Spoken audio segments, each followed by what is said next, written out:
తాకట్టులో ఉన్న బంగారాన్ని విడిపించి ఆ రోజు ఆన్లైన్ రేటుకే మేము కొంటాం. Sharma gold company. నమస్తే, వెల్కమ్ టు సుమన్ టీవీ. నేను మీ యామిని.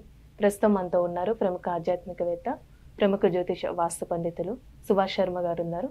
గురుగారితో మాట్లాడి మనకున్న సందేహాన్ని అడిగి తెలుసుకుందాం. నమస్కారం గురుగారు. శ్రీమాత్రే నమః.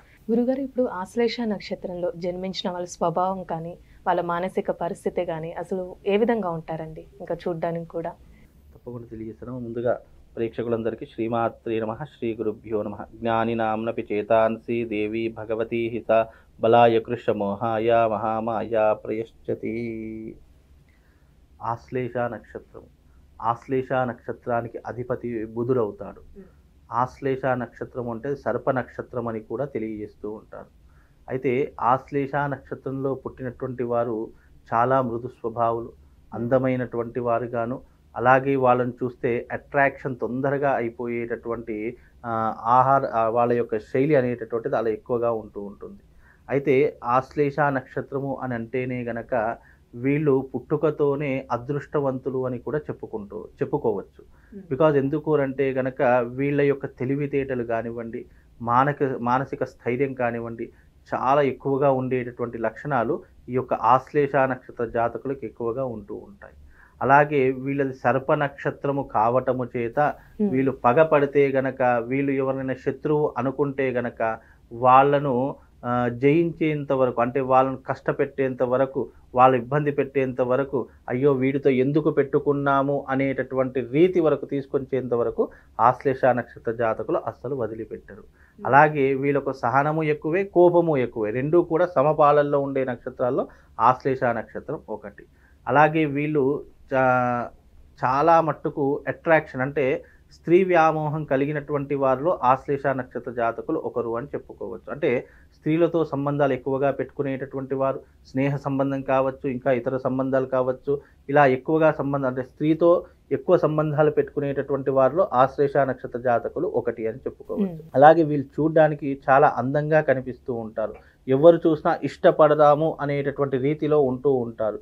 వీళ్ళ యొక్క లైఫ్ స్టైల్ కానివ్వండి, వీళ్ళ యొక్క ఎక్కువ చేసేటటువంటి అలవాట్లు కానివ్వండి, ఎవరైనా ఇష్టపడేటటువంటి తత్వం కలిగినటువంటి వారు ఆశ్లేష నక్షత్ర జాతకులు.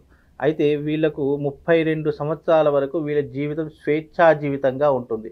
స్వేచ్ఛ మీన్స్ వీళ్ళు ఇష్టం వచ్చినటువంటి రీతిగా ఉండవచ్చు. కానీ ఆఫ్టర్ మ్యారేజ్ అయ్యింది అని అంటే గనక వీళ్ళ జీవితంలో ఎన్నో రకాలైనటువంటి ఇబ్బందులు ఏర్పడుతూ ఉంటాయి. బికాజ్ ఎందుకు అంటే ఆశ్లేష నక్షత్ర జాతకులకు వివాహ విషయంలో చాలా ఇబ్బందులు వస్తూ ఉంటాయి. అంటే మొదటి వివాహం విడిపోవడం కానీ, భార్యాభర్తలకు పడకపోవడం కానివ్వండి, ఆఫ్టర్ మ్యారేజ్ అయ్యింది అని అంటే వీళ్ళ జీవితంలో ఏదో ఒక వెల్తీ ఉండడము, గిల్టీ ఫీలింగ్ ఉండడము, లేదు అని అంటే మ్యారేజ్ లైఫ్ అనేటటువంటి సాటిస్ఫాక్షన్గా లేకపోవడము వీళ్ళ జీవితంలో ఎక్కువగా ఉండేటటువంటి అవకాశాలు ఆశ్లేష నక్షత్ర జాతకంలో పుట్టినటువంటి వారికి ఎక్కువగా ఉంటాయి. అలానండి, నక్షత్రంలో జన్మించిన వాళ్ళకి ఆశ్లేష బలి పూజ చేస్తూ ఉంటారు కదా, అది అందరికీ వర్తిస్తుందా? ఆశ్లేష ప్రకారంగా 100% అందరికీ వర్తిస్తుంది. ఆశ్లేష నక్షత్రంలో పుట్టిన ప్రతి ఒక్క జాతకుడు చేసుకోవలసినటువంటి ఏదైనా రెమెడీ ఉంది అని అంటే కనుక అది ఆశ్లేష నక్షత్ర బలి పూజా విధానం. ఆశ్లేష నక్షత్రంలో పుట్టిన వారు ఎందుకు చేసుకోవాలంటే, ఈ నక్షత్రంలో పుడితే వాళ్ళు సర్పదోషముతో పుట్టినటువంటి వారి కిందకి జమ వేస్తూ ఉంటారు. అంటే ఆశ్లేష నక్షత్రం అంటేనే సర్ప నక్షత్రము. అందులో చాలా కేటగిరీస్ ఉన్నాయి. ఆశ్లేష నక్షత్రం అయి ఉండి సర్పదోషము ఉంటే కనుక దానికి సర్ప బలి చేయించాలి. అలాగే ఆశ్లేష నక్షత్రంలో పుట్టి ఉండి కాలసర్పదోషం ఉంటే గనక గోదావరి నదీ తీర ప్రవాహ ప్రాంతంలో వాళ్ళ కాలసర్పదోష శాంతి చేయించుకోవాలి.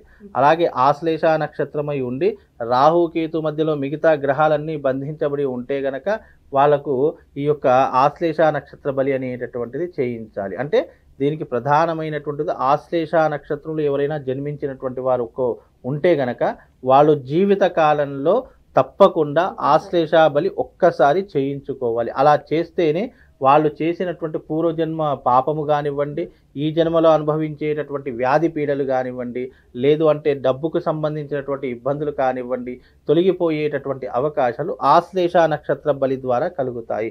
ముఖ్యంగా ఆశ్లేష నక్షత్రంలో పుట్టినటువంటి వారికి ప్లస్ పాయింట్స్ ఏంటంటే రూపవంతులు, మంచివాళ్ళు, అలాగే ఎలాంటి విషయాన్నైనా ఇట్టే సాధించేటటువంటి వ్యక్తులలో ఆశ్లేష నక్షత్రం వాళ్ళు ఎక్కువగా ఉంటూ ఉంటారు. వాళ్ళ మాటలతో మెస్మరైజ్ చేసేస్తూ ఉంటారు. వాళ్ళ పని సాధించుకోవడం కోసము ఎవరిని ఎంత మభ్యపెట్టాలో, ఎంత ఊహాలోకంలో తీసుకెళ్లాలో, ఎంత మెట్లెక్కాలో అంతవరకు ఎక్కిస్తూ ఉంటారు. వన్స్ వాళ్ళ పని అయిపోయింది అని అంటే కనుక వాళ్ళ కంటికి కూడా ఎవరు కనిపించరు.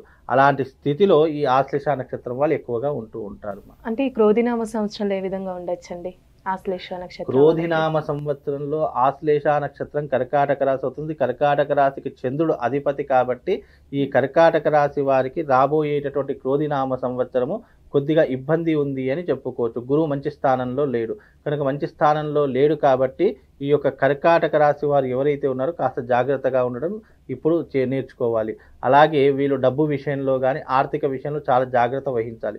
గుడ్డిగా ఎవరిని కూడా నమ్మకూడదు. ఎవరినైనా నమ్మారనుకోండి తప్పకుండా వీళ్ళు మోసపోయేటటువంటి అవకాశాలు ఎక్కువగా ఉంటాయి. డబ్బులు ఎవరికి పడితే వాళ్ళకి ఇవ్వకూడదు.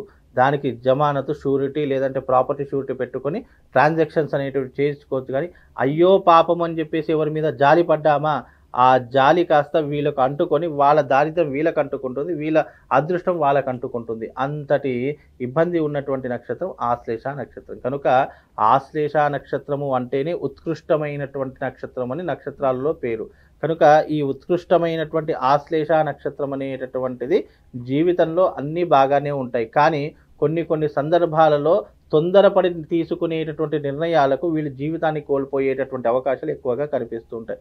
అలాగే ఆశ్లేష నక్షత్రంలో పుట్టినటువంటి వారు ఎవరి మాట వినరు. ముఖ్యంగా తల్లిదండ్రులు కానీ వాళ్ళు స్వేచ్ఛగా బ్రతకాలి, నా కాళ్ళ మీద నేను బ్రతకాలి, లేదా నాకు ఉన్నటువంటి నాలెడ్జ్లో నేను ఏదైనా సాధించగలను అనేటటువంటి ఆలోచనలు ఎక్కువగా ఉంటాయి. కొన్నిసార్లు అవి అతిగా మారిపోయి వీళ్ళ గతి తప్పేటటువంటి అవకాశాలు ఎక్కువగా ఆశ్లేష నక్షత్ర జాతకులకు ఉంటుంది. కనుక అలానే వీళ్ళకి కలిసి వచ్చే నక్షత్రాలు ఏంటండి వివాహ విషయానికి వస్తే? ఆశ్లేష నక్షత్రానికి శుభతారలు అనేటటువంటివి చాలా తక్కువ స్థాయిలో ఉంటాయి. 4-5 నక్షత్రాలు ఉంటాయి. అంతకు మించి ఆ అమ్మాయికి కానీ అబ్బాయికి. ఆశ్లేష నక్షత్రంలో పుట్టినటువంటి జాతకులకు మఘా నక్షత్రం ఒకటి, ఉత్తరా నక్షత్రము, చిత్తా నక్షత్రము, మూలా నక్షత్రము, ఉత్తరాషాఢ, ధనిష్ట ఈ నక్షత్రాలు వీళ్ళ జీవితంలో కలిసి వచ్చేటటువంటి నక్షత్రాలు. ఇక మిగతా నక్షత్రాలన్నీ కూడా దీనికి వ్యతిరేకమైనటువంటి నక్షత్రాలే. వీళ్ళు ఎవరితో కూడా తొందరగా ఇమ్మడలేరు, అంటే అడ్జస్ట్మెంట్ కాలేరు. ఎందుకు అనంటే బికాజ్ వీళ్ళ యొక్క లైఫ్ స్టైల్ కానీ వీళ్ళ ఆలోచన తీరు కానీ పక్కకి ఎవరైనా ఉన్నా కానీ వాళ్ళ గురించి పట్టించుకోరు. వీళ్ళ ఆలోచనలో వీళ్ళే ఉంటారు. కనుక ఈ ఆశ్లేష నక్షత్ర జాతకులు ఎవరైతే ఉన్నారో వాళ్ళు వీలైనంత వరకు ఆశ్లేష బలి పూజను చేయించుకోండి. అది ఎవ్రీ మంత్ ఆశ్లేష నక్షత్రం వస్తుంది. ఎప్పుడైతే ఆశ్లేష నక్షత్రం వస్తుందో ఆ టైంలో ఆశ్లేష బలి పూజలు అనేటటువంటివి జరుగుతాయి. కనుక ఈ ఆశ్లేష నక్షత్రంలో జన్మించిన ప్రతి ఒక్కరూ కూడా తమ జీవిత కాలంలో ఒకసారైనా చేసుకునేటటువంటిది ఆశ్లేష బలి పూజా విధానము.